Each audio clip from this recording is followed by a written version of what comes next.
Hey, how's it going? It has been a little bit of a while since I've done an upload. You know, I don't want to say things slowed down. Not necessarily. I think more so. I've had some family members that have been dealing with some health issues and and stuff like that. So life happens sometimes. But I do have a video here that I did want to do, and I'm gonna actually do two different topics, maybe in one video. Or maybe I'll just separate them because I need to talk about tariffs, particularly about those things right there. But I did get this in. Well, it was yesterday evening, so I'm waiting for some parts to come in. This is a Vivi e-bike. There's so many companies that come out now that have this type of profile. You see a lot of the fat tire style bike, and I don't know if the mountain bike style of e-bike has kind of fallen out. It seems as though it's like there's some sort of mix of the fat tire with the mountain bike, or they're doing the step through style, right? Cargo step through style. See, there's all these different type of. Oops, sorry about that. There's all these different type of configurations, but right here, these two are is sort of like the beginnings of the electric bike as you know it. Typically, if we go all the way back to 2010, when my partner Tim Park of BMeBikes started building these, and he was using the legit KHS frames and going with the Bafang kits, the BBSO ones, and then the BBSO twos, and etc. And the different frame sets. You had full front and rear suspension, just front suspension, road configuration, etc., right? And then after his bikes hit the scene, you started seeing them come out like this right here, right? So this is just kind of like one of these little explainers where I can show you the differences, the subtle differences between, say, like a custom built.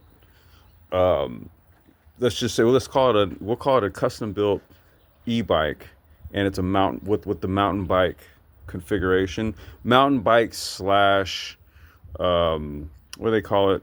Like a utility, well, not a utility bike, but a hybrid bike, where you can basically run a mountain bike frame set and everything, 29-inch wheels and all that.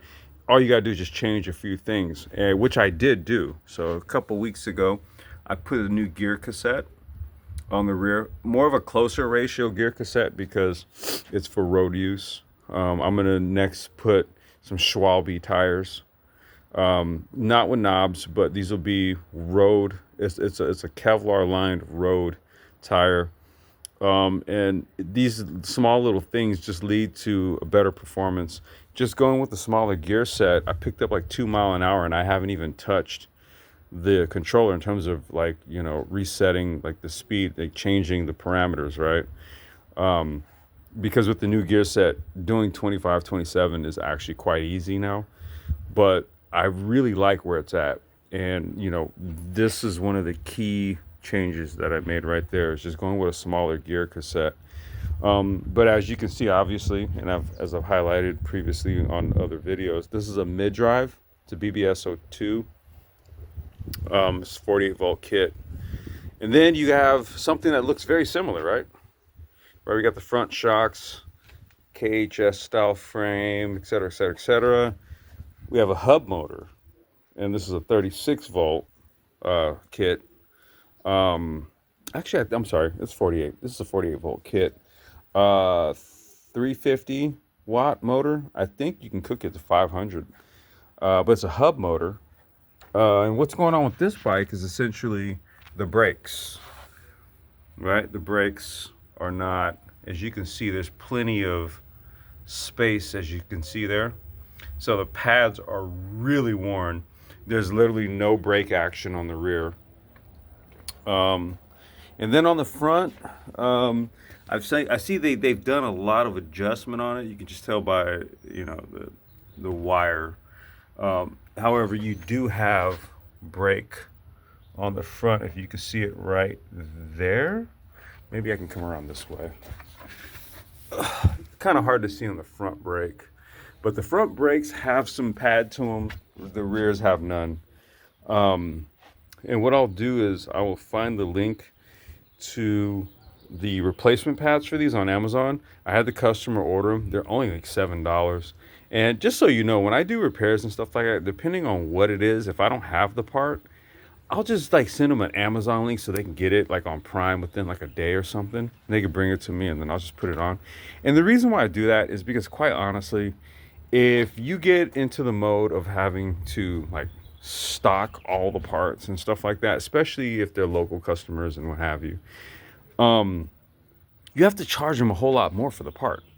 And for me, it's just sort of like, you can't beat Amazon, dude. For, number one, for the time of shipment that it gets here, especially if it's a part on Prime, which is a lot of parts.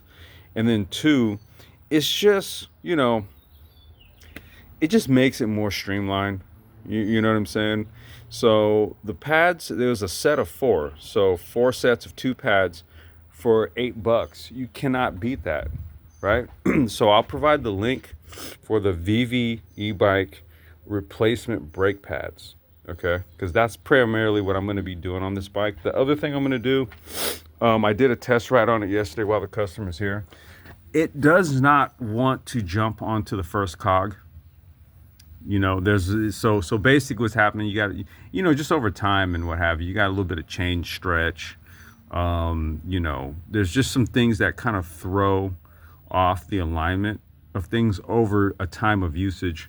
So I'll be doing some adjusting to the derailleur to get it to mount onto the first gear set right here, because it'll shift from 2 to 7, no problem.